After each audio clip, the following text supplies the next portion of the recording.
Now, we've reminded you that Joe Biden, the vice president, Alejandro Mayorkas, and Karine Jean-Pierre, and Circle Back Jen Psaki, they all lied. They all said the border is secure, the border is closed. Well, now the border crisis is top of mind for most Americans. Look at this from Gallup. They asked 1,000 U.S. adults, unprompted, to name the biggest problem facing the country, again, off the top of their heads. More of them said illegal immigration than anything else. There's a reason for that concern. Here's what one general just said about the continuing terror threat from ISIS, which can easily exploit Joe's wide-open borders with unvetted illegals coming, from even our top geopolitical foes. Take a look. ISIS-K in particular, but ISIS in general, has a strong desire to attack our homeland. We should believe them when they say that. They're going to try to do it. And so I think the threat is growing. It's begun to grow as soon as we left Afghanistan and took pressure off ISIS-K. So I think we should expect further attempts of this nature against the United States as well as our partners and other nations abroad. I think this is inevitable.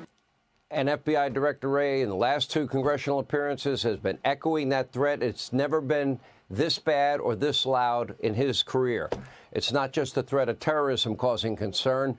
Look at this. ICE announced in their latest annual report, remember, the government doesn't keep statistics on violent crimes of illegals, but they point out they arrested illegals in this country who committed nearly 50,000 violent crimes, everything to murder, from murder to kidnapping, assault, and much more. One illegal, by the way, in the state of Alabama, now stands accused of raping a disabled 14-year-old girl. Yet Biden and his Democratic pals, they're all in on enabling the crisis.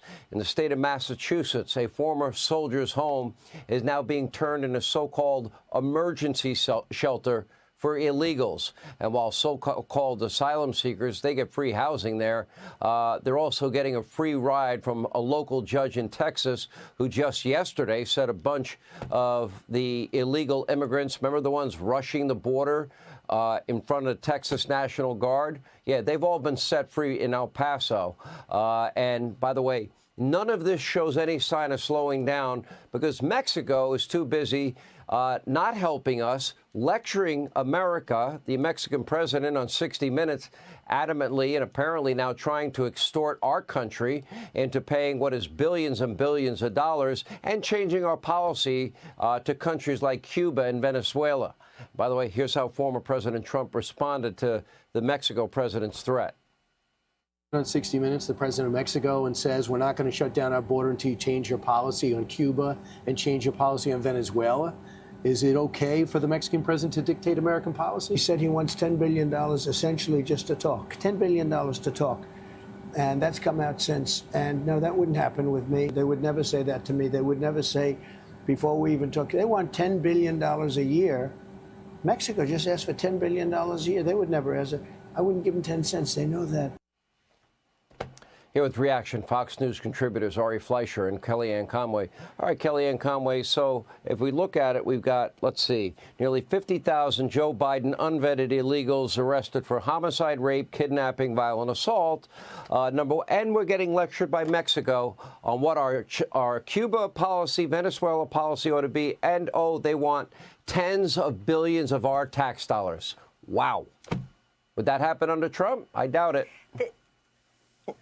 No, and we have proof of that. It didn't happen under Trump. Every time I hear, if Donald Trump were the president, this may not have happened, I say, well, let's roll the tape. It didn't happen. In fact, Sean, Ari, we're in our 9th year now of Donald Trump having elevated into the national consciousness and to the top of the polls now, border security and immigration. And he did it to international criticism, if not ridicule.